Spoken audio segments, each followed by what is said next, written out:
आप देख रहे हैं इंडिया न्यूज़ 16, जहां जाए सच के साथ। हेलो दोस्तों, मैं हूं आपका दोस्त प्रदीप कौशिक और आप देख रहे हैं इंडिया न्यूज़ 16। लगातार चुनावी खबरें देख पा रहे हैं। बहुत जल्द चुनाव होने वाले हैं। भावी उम्मीदवार प्रतिनिधि सभी सामने आ रहे हैं कि भाई मैं चुनाव लड़ूंगा, मैं बनूंगा, मैं ये करूंगा, मैं वो करूंगा। एक साथी युवा हैं, अगर बनते हैं तो सबसे युवा होंगे और काम करने के लिए आतुर हैं, चाहते हैं कि मैं ये करूंगा, मैं वो करूंगा। जानेंगे आज। स्वागत करते हैं। नमस्कार सर। नमस्कार जी। क्या नाम है सर? Sir Somvir advocate. क्या छोटी सी उम्र में एडवोकेट बने? कैसे मन में विचार आया कि 25 साल की उम्र में चुनाव लड़ा जाए? प्रदीप जी, सबसे पहले तो मैं आपका और आपके चैनल का, आपके दर्शकों का धन्यवाद करता हूँ। रही बात चुनाव लड़ने की, चुनाव लड़ने का मेरा उद्देश्य, आदमी जब जन्म लेता है जी, तो जन्म के साथ ही कुछ जिम्मेवारियां भी जन्म लेती हैं। बिल्कुल। ठीक है। मैंने गांव में जन्म लिया, गांव में ही पढ़ा बढ़ा हूँ, गांव के स्कूल से ही शिक्षा प्राप्त की है। बाहर पढ़ने के लिए गया रोहतक, वहाँ का माहौल देखा। उसके बाद में यहाँ आने के बाद में मेरे दिमाग में विचार आया कि गांव के लिए क्यों ना कुछ किया जाए। समय के साथ साथ धीरे धीरे हम समाज सेवा तो करते रहे हैं, लेकिन एक पूरे गांव के लिए सामूहिक समाज सेवा करने का जो आदमी को प्लेटफॉर्म मिलता है वो है गांव का चुनाव और सरपंच पद। सरपंच जो होता है वो गांव का मुखिया के रूप में होता है बिल्कुल। और गांव के लिए और सभी के लिए सरकार की नीतियों को लागू करवाने के लिए, चाहे वो केंद्र की हो या राज्य सरकार की हो, काम करता है। तो मेरा उद्देश्य इलेक्शन का यही रहेगा कि मैं गांव के लिए कुछ काम करवाऊं और कुछ नहीं, केंद्र सरकार की और राज्य सरकार की जो भी नीतियां हैं, जो भी योजनाएं हैं, जो भी कार्यक्रम हैं, उनको गांव में हर हाल में लागू करवाऊं। अच्छा, आपने अभी प्लानिंग की है सरपंच बनने के बारे में, घर में बातचीत की, गांव में लोगों से भी पूछा भाई मैं सरपंच बनना चाहता हूँ, लोगों का किस प्रकार से सपोर्ट मिल रहा है? परिवार की जहाँ तक बात आती है, परिवार ने संपूर्ण रूप से मेरे को साथ दिया है बहुत बढ़िया। और सभी ने आशीर्वाद भी दिया है। रही गांव की बात, गांव से हमारे साथी हैं, सभी का सहयोग मिल रहा है बहुत अच्छा। और गांव की तरफ से पूर्ण रूप से आश्वासन मिल रहा है कि गांव सबसे मेन तो गांव के जो युवा साथी हैं, युवाओं की ये सोच है कि गांव में कोई सरपंच युवा ही बने। बहुत बढ़िया बात और है। युवाओं की सोच को और उनकी बात को ध्यान में रखते हुए मैं चुनाव मैदान में आया। बहुत बढ़िया। सर, जानना चाहेंगे, सभी को पता होता है गांव में आज के दिन इन कार्यों की कमी है। भाई इस प्रकार से अगर काम होता है तो अपने गांव का विकास होगा और गांव अच्छा लगेगा, दूसरे गांव में अपने गांव की चर्चाएं होंगी। तो वो कौन से विषय हैं जिनको लेके आप सरपंच बनना चाहते हैं? कल आपको लोग वोट देके जिताते हैं, आपका क्या एम रहेगा कि सबसे पहले धरातल पे मैं क्या करवाऊंगा? जी, सबसे पहले गांव के अंदर जो युवाओं की मांग है, जी, मेरे गांव के युवा हैं वो पड़ोसी गांव में खेल ग्राउंड के लिए पड़ोसी गांव में जाते हैं, जिम के लिए पड़ोसी गांव भोजावास है वहाँ पर जाते हैं। तो सबसे पहला काम तो होगा गांव में युवाओं के लिए स्टेडियम और उनके लिए जिम। उसके बाद में दूसरा काम है, मेरे गांव में चाहे वो राजनीतिक कारण रहे हों या पिछले सरपंचों की कमी लगाओ आप, गांव का जो गरीब तबका है एससी का, उनके बीपीएल कार्ड वगैरह कटवा दिए थे। तो मेरा सबसे पहला दूसरा काम रहेगा जो बीपीएल कार्ड हैं उनको पुनः लागू करवा के, पुनः बनवा के उनके बीपीएल कार्ड बनवा के दिए जाएँ।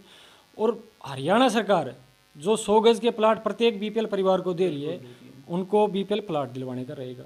बहुत बढ़िया सर। मतलब गरीबों को लेके उनको ऊपर उठाना है जी, मेन मकसद यही है। जी।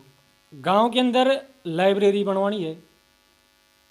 अब लॉकडाउन का जो समय था उसमें लगभग ऐसा रहा कि गांव के लोग गांव तक ही सीमित रहे, बाहर के लोग भी गांव में आए जो गांव से बाहर रह रहे थे वो भी। तो लाइब्रेरी एक ऐसी चीज़ है, आदमी अपना अध्ययन करके भी समय व्यतीत कर सकता है और लाइब्रेरी से कुछ ना कुछ ज्ञान ही मिलेगा। किताब आदमी जितना पढ़ेगा उससे ज्ञान बढ़ेगा ना कि घटेगा। लाइब्रेरी होनी चाहिए। एक मेरे गांव की मेन समस्या है, जो मेन लिंक रोड है गोमला से बोका, जी, वो बिल्कुल कच्चा रास्ता है। सरकार की तरफ से उसको बनाने की मंजूरी भी मिल चुकी है, लेकिन पिछली पंचायतें जो भी आई हैं धरातल पे काम नहीं किया है। रास्ते गांव के अंदर जो भी 16.5 फुट के हैं, चाहे वो किसी भी दिशा में है, उन सभी रास्तों को पक्का करवाने का काम रहेगा। गांव की जो मेन रास्ते हैं, लिंक रोड हैं, और गांव की जो मेन फिरनी है उस पर लाइट की व्यवस्था होगी। अच्छा, अभी जिस प्रकार से गांव में माहौल है, जैसे भाई गंदे पानी की समस्या होती है, पीने के पानी की समस्या होती है, बिजली की समस्या होती है, रोड की समस्या होती है, एज इट इज बनी हुई है। पीछे के समय में तो कुछ सही था काम जी। लेकिन वर्तमान समय में मेरे गांव की हालात जो और गांवों की है सेम वही है। ना ही तो गंदे पानी की निकासी की कोई जगह है, लाइट वगैरह गांव में ठीक सप्लाई हो रही है, लेकिन कुओं पर जो लोग रह रहे हैं, गोमला गांव ऐसा है, इतनी ही तो आबादी गांव के अंदर है और इतनी ही बाहर कुओं पर ढाणियों में है। तो ढाणियों के लिए गर्मी में सबसे मुख्य समस्या लाइट की होती है। गोमला गांव के अंदर अगर पावर हाउस आता है और उसमें पैड ट्रांसफार्मर लगता है तो कुओं पर भी लाइट की सप्लाई की जा सकती है। अच्छा, जैसे भाई आप बता रहे हो ज़्यादातर गांव ढानियों में रहता है, तो पानी की भाई वहाँ से पानी की लाइनें बिछ के आ रही हैं, पानी की क्या समस्या है? नहीं, जो कुएं पर रह रहे हैं उन्होंने अपने पर्सनल ट्यूबवेल बना रखे हैं, खेती जिस ट्यूबवेल से करते हैं उसी से ही अपना पानी की व्यवस्था करते हैं। तो गांव की तरफ से, प्रशासन की तरफ से कोई व्यवस्था नहीं है? ना ही तो गांव की तरफ से है, ना ही प्रशासन की तरफ से है, और ना ही आज तक किसी ने इस बात पर ध्यान दिया है। अच्छा, अभी आप इस बात पे ध्यान देने वाले हैं? जी। जिस प्रकार से कल को आप सरपंच बनते हैं, लोगों ने आपको सुना, आपकी बातें अच्छी लगी, और आजकल की सोच भी है कि भाई युवा को काम देना, वो अच्छा विकास करवाएगा, उसकी नॉलेज भी होती है, और आप तो पढ़े लिखे एडवोकेट हैं, आप अच्छे से कर पाएंगे। तो सबसे पहले पानी की समस्या पे ध्यान देंगे या युवाओं की समस्या पे ध्यान देंगे? जैसे आप बता रहे हो, ये बहुत बड़ी समस्या है कि अपने गांव का युवक दूसरे गांव के अंदर खेलने जाता है, पढ़ने जाता है, जिम के लिए जाता है, मतलब अपना गांव आज से इतना समय हो गया कोई विकास नहीं। नहीं, ये तो मैं नहीं कह सकता कि गांव के अंदर विकास नहीं हुए हैं।